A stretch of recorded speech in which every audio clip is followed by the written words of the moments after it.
Hello दोस्तों, मैं हूं आपका दोस्त स्टोरी टेलर राज और आपका हमारे चैनल स्टोरीज विथ राज में बहुत बहुत स्वागत है। तो आज की कहानी है मर्डर इन द डेजर्ट का तीसरा और आखिरी भाग, जहां आप देखेंगे कि आखिर डिटेक्टिव किंग मिस्टर मुखर्जी के मौत को और वहां हो रही घटनाओं के रहस्यों को सुलझा पाएंगे या नहीं। और अगर आप नई और अनोखी कहानी ढूंढने में अपना वक्त बर्बाद नहीं करना चाहते तो हमारे चैनल को सब्सक्राइब करके उस बेल आइकन को ज़रूर प्रेस कर दीजिएगा, क्योंकि मैं आपको हर दूसरे दिन एक नई और अनोखी कहानियाँ सुनाता रहता हूँ। और अगर आपको हमारी कहानी पसंद आई तो हमारे वीडियोस पर लाइक, शेयर और कमेंट करना बिल्कुल मत भूलिएगा, क्योंकि आपका एक लाइक और कमेंट हमें आपके लिए नई नई वीडियोस बनाने में मोटिवेट करता है। तो चलिए ज़्यादा देरी न करते हुए आज की कहानी को शुरू करते हैं। सुना रहा हूँ आगे की कहानी, मर्डर इन द डेजर्ट भाग 3। आप पिछले दोनों भागों को डिस्क्रिप्शन पर दिए गए लिंक को क्लिक करके सुन सकते हैं। तो पिछले दोनों भागों में आपने सुना कि मिसेस मुखर्जी डिटेक्टिव किंग को एक चिट्ठी भेजकर अपने घर एक अर्जेंट काम के लिए बुलाती है। उनके घर जाने पर पता चलता है कि famous archaeologist doctor Praveen Mukherjee 3 महीने पहले एक अभियान दल के साथ प्राचीन चीज़ों की खोज के लिए मिस्र गए थे, और अब तक उन्होंने अपने परिवार को ना ही कोई चिट्ठी भेजी है और ना ही कोई फ़ोन किया है। इसलिए मिसेस मुखर्जी चाहती है कि डिटेक्टिव मिस्र जाकर उनके पति का पता लगाए। उसके बाद डिटेक्टिव और आलोक मुखर्जी मिस्र के लिए निकल पड़ते हैं। कायरो एयरपोर्ट से डिटेक्टिव और आलोक जीप में बैठकर उस अभियान दल के पास जाते हैं जिनके साथ डॉक्टर मुखर्जी मिस्र आए थे। वहां उन्हें पता चलता है कि पिछले 17 अगस्त को डॉक्टर प्रवीण मुखर्जी मारे जा चुके हैं, और डॉक्टर रिचर्ड के मुताबिक वो एक लोकल बीमारी के चलते मारे गए हैं। इस खबर को सुनते ही आलोक दुखी हो जाता है और अपनी माँ को भी इस दुख भरी खबर के बारे में चिट्ठी लिखकर भेज देता है। और इस मौत के राज का पता लगाने के लिए डिटेक्टिव और आलोक वहां रुक जाते हैं, और अगले दिन से डिटेक्टिव और आलोक भी उस अभियान दल के साथ उनके उस अभियान में जुड़ जाते हैं। रात में वो सभी टेंट में बैठकर आगे की योजना बनाते हैं, और दूसरे दिन सुबह होते ही वह अपनी जीप में बैठकर निकल पड़ते हैं। करीब 8 माइल का रास्ता चलने के बाद सुबह के 11 बजे वो एक पिरामिड के पास पहुंचते हैं। पर जब डिटेक्टिव उस पिरामिड के अंदर जाने ही वाले होते हैं, तभी मिस मीरा उनके पीछे आ जाती है और कुछ राज बताने के लिए रात के 9 बजे रेतीले टीले के ऊपर आने के लिए कहती हैं।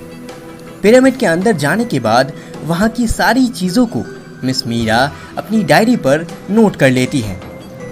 रात में 9 बजने से ठीक 2 मिनट पहले डिटेक्टिव टेंट के बाहर आकर एक सिगरेट जलाते हैं, और तभी उन्हें दिखता है कि कुछ दूर रेत के ऊपर कोई सोया हुआ है। पास जाने पर डिटेक्टिव को पता चलता है कि रेत के ऊपर मिस मीरा मरी पड़ी हुई हैं। डिटेक्टिव मिस मीरा की लाश का मुआयना कर ही रहे थे कि तभी टेंट से गोली चलने की आवाज़ आती है। अब आगे की कहानी। डिटेक्टिव तेजी से दौड़ते हुए टेंट की तरफ गए। उनके आंखों के सामने एक भयानक दृश्य था। विलियम के हाथ में पिस्तौल थी और वो सामने पड़े अपने शिकार की तरफ पिस्तौल ताने खड़ा हुआ था। उसने ज़मीन पर पड़े लाचार डॉक्टर रिचर्ड के सर की तरफ अपनी पिस्तौल तानी हुई थी। लाचार डॉक्टर रिचर्ड की आंखों में डर साफ दिखाई दे रहा था। तभी डिटेक्टिव अपना साहस दिखाते हुए विलियम के ऊपर कूद गए और उसे ज़मीन पर गिराते हुए उसके हाथ से वो पिस्तौल छीन लिया। पर विलियम तब भी पागलों की तरह हंसे जा रहा था। श्राप है, बहुत बड़ा श्राप है ये। मिस्र के इन पिरामिडों पर बसा हुआ है हजारों वर्षों का श्राप। मैंने पहले ही आप लोगों को चेतावनी दी थी, पर आप में से किसी ने भी मेरी बात नहीं सुनी। दूसरी तरफ स्मिथ भी तब चीख चीख कर ये सब शिकायतें कर रहा था। डॉक्टर प्रवीण मुखर्जी की मौत, विलियम का पागलपन और स्मिथ की शिकायतें। स्मिथ को चुप कराकर डिटेक्टिव ने उन लोगों को एक चौंका देने वाली बात बताई। एक और शख्स की मौत हुई है, मिस मीरा। अचानक से टेंट के अंदर एक अजीब सी खामोशी छा गई। डॉक्टर रिचर्ड की आंखें उनके अंदर के डर को साफ बयां कर रहे थे। अपने दोनों पैर मोड़कर रोते रोते वो कहने लगे, आ रही है, वो आ रही है, मुझे साफ दिखाई दे रहा है। 5वें फेराव ऐजाक की चहीती रानी सलाह के मम्मी को छुआ है हमने, इसलिए वो बदले की आग में जल रही है। मुझे माफ कर दीजिए फेराव, मैंने कोई गुनाह नहीं किया, मैं बेगुनाह हूँ। उधर आलोक मुखर्जी ने विलियम को रस्सी से बांध दिया है और वो गुस्से से सबकी तरफ देखते हुए बड़ी बड़ी सांसें छोड़ रहा है। ऐसे पागलपन और परेशानी की स्थिति में भी डिटेक्टिव ने शांत होकर एक सवाल पूछा, जोन्स कहाँ पर है? वो तो कहीं पर दिखाई नहीं दे रहा। डिटेक्टिव की बात खत्म होते ही जोन्स लड़खड़ाते हुए डिटेक्टिव के पास आकर गिरा। तभी किसी के पंख झपटाने की आवाज़ सुनाई दी। लग रहा था मानो कोई अतृप्त आत्मा मुक्ति पाना चाहती हो। डर के मारे डॉक्टर भी रहम की भीख मांगने लगे। विलियम तभी पागलों की तरह चीखे जा रहा था और जोन्स डर के मारे कांप रहा था। आलोक ऐसी चौंकाने वाली घटना को देखकर जैसे पत्थर की मूर्ति बन चुका था और स्मिथ और ग्लेन को बहुत बड़ा सदमा लग चुका था। उन सभी में से शांत, निडर और चौकन्ने थे सिर्फ डिटेक्टिव। दीवार पे टंगी हुई घड़ी पर 9 बजने की घंटी सुनाई देने लगी। सुनसान रात, दूर दूर तक जीवन का कोई अस्तित्व नहीं, जैसे बाहर कोई साया घूम रहा हो। वो सभी लोग मिस मीरा की लाश को ढूंढने के लिए निकल पड़ते हैं। पर वो क्या है?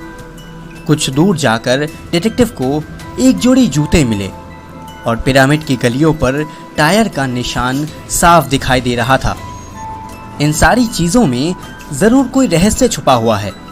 इसे समझने में डिटेक्टिव को बिल्कुल भी परेशानी नहीं हुई। अगले दिन सुबह तक भी सभी लोग दुखी और डरे हुए थे। सबसे दुख की बात है कि अभियान को अधूरा छोड़कर ही उन्हें वापस लौटना पड़ रहा है। उसी दिन दोपहर के वक्त डिटेक्टिव सिगरेट जलाकर अपने ही सोच में डूबे हुए थे। स्मिथ ने चुपचाप कमरे में आकर बिना किसी आवाज के उनके चाय का कप टेबल पर रखा।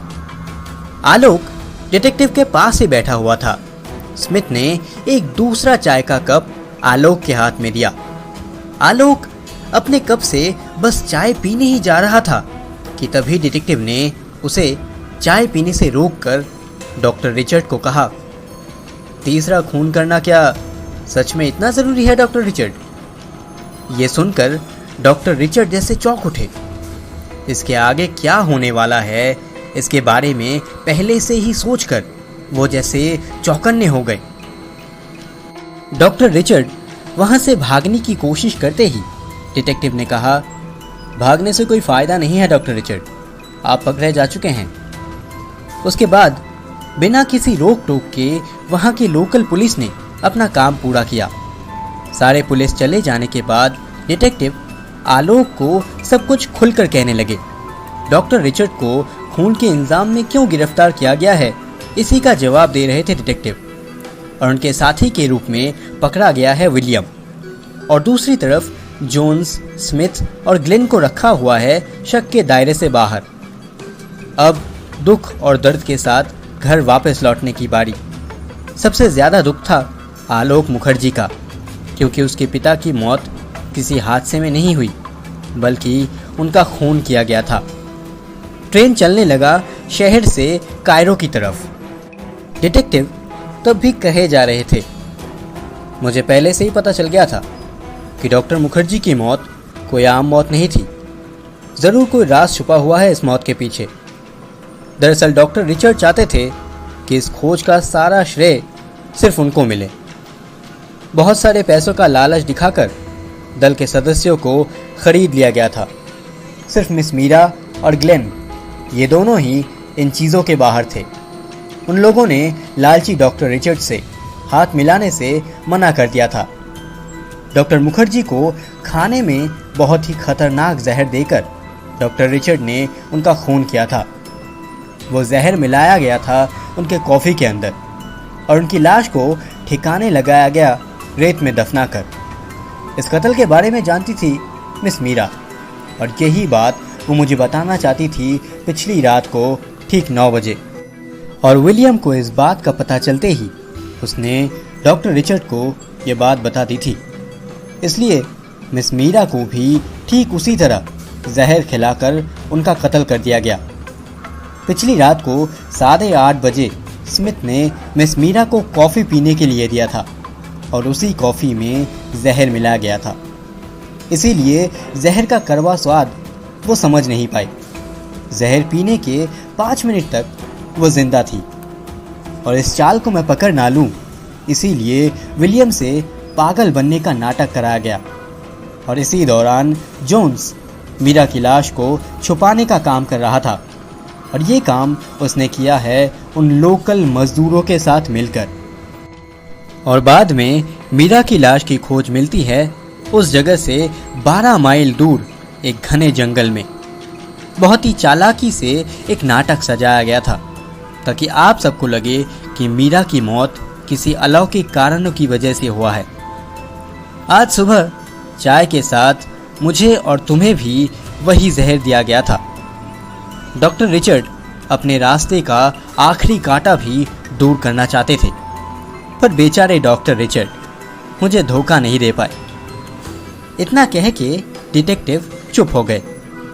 थोड़ी देर बाद ट्रेन आकर रुका कायरो स्टेशन पर और तब तक डिटेक्टिव की बातें भी ख़त्म हो चुकी थी। तो अगर आपको ये कहानी पसंद आई हो तो इस वीडियो पर लाइक, शेयर और कमेंट ज़रूर कीजिएगा और कुछ नई और अनोखी कहानियाँ सुनने के लिए हमारे चैनल को सब्सक्राइब करके उस बेल आइकन को दबाना मत भूलिएगा। और आपको किस तरह की कहानियाँ सुनना पसंद है आप हमें कमेंट सेक्शन में बता सकते हैं। मैं आप लोगों को उसी टॉपिक पर कहानियाँ सुनाने की कोशिश करूँगा। तो आज के लिए बस इतना ही। मैं फिर लौटूंगा एक नई और अनोखी कहानी के साथ।